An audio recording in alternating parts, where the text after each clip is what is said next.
Cependant, s'enhardissant dans la ténèbre mystérieuse, un groupe s'est approché de la croix.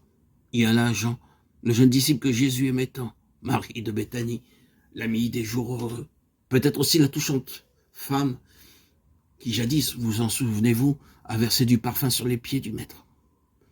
Il y a surtout l'autre Marie, la Sainte Vierge, la mère de Jésus. Quel héroïsme d'assister à la godie de son enfant. Il est là, ce petit groupe atterré, les yeux fixés là-haut, sur cette chère tête qui se débat dans la souffrance. Mais Jésus les a vus et son cœur humain en a reçu un peu de consolation. Il appelle sa mère.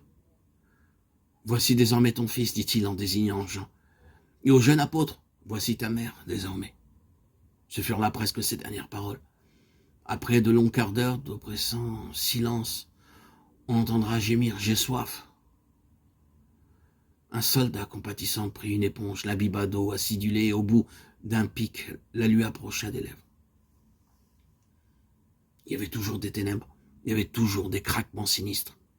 La nature tout entière semblait frappée d'angoisse. Vers 3 heures de l'après-midi, on entendit Jésus appeler son père et lui dire « Seigneur, aie pitié de moi, Seigneur, je remets mon esprit entre vos mains. » Puis, ce fut tout. Sa tête retomba en avant sur la poitrine et il expira. À ce moment, dans le temple, le voile richement orné qui cachait l'entrée du sanctuaire se déchira d'un seul coup. Les cérémonies de la Pâque allaient commencer. Dans quelques heures, on entendrait retentir les 3 coups de trompette sacrée. Le grand prêtre monterait les gradins du Saint des Saints. Et maintenant, les gens du temple et du Sanhédrin, qui se croient certains de leur victoire définitive, s'agitent, se démènent. Vite, il faut envoyer un piquet de soldats, s'assurer que les condamnés sont bien morts et au besoin leur briser les membres, afin de hâter la conclusion. Pour Jésus, ce n'aura pas été nécessaire, il était déjà mort. Un des soldats se borne à lui enfoncer le fer de sa lance dans la poitrine. Pour plus de sûreté et par la plaie ainsi ouverte, il s'échappe de l'eau et du sang.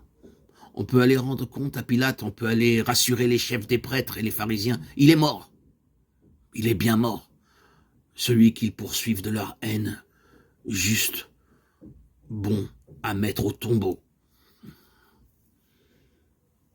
Un tombeau, précisément. Il en faut un, et vite. Car laisser sur la croix un corps du supplicié pendant un temps de fête est absolument défendu par la loi. Aussi permettons aux amis de Jésus de le dépendre du bois. Avec tous leurs soins, toute leur pitié désolée, ils descendent le corps divin. Marie, la mère héroïque, le reçoit dans ses bras et la garde un instant serré contre son cœur, comme au temps où il était un petit enfant. Puis, on le lave, on nettoie les traces affreuses du supplice.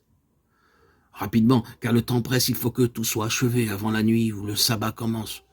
On loin de substances parfumées, on l'enveloppe de bandelettes et de linge blanc. À quelques 50 mètres de là est un tombeau neuf qui n'a jamais servi. Il appartient à un de ceux qui ont aimé le Christ, Joseph d'Arimathie. Il le donne pour le crucifier sur la banquette de pierre au fond de la chambre sépulcrale. Une sorte de coussinet relevant la tête. Le corps est étendu, inerte. On se retire.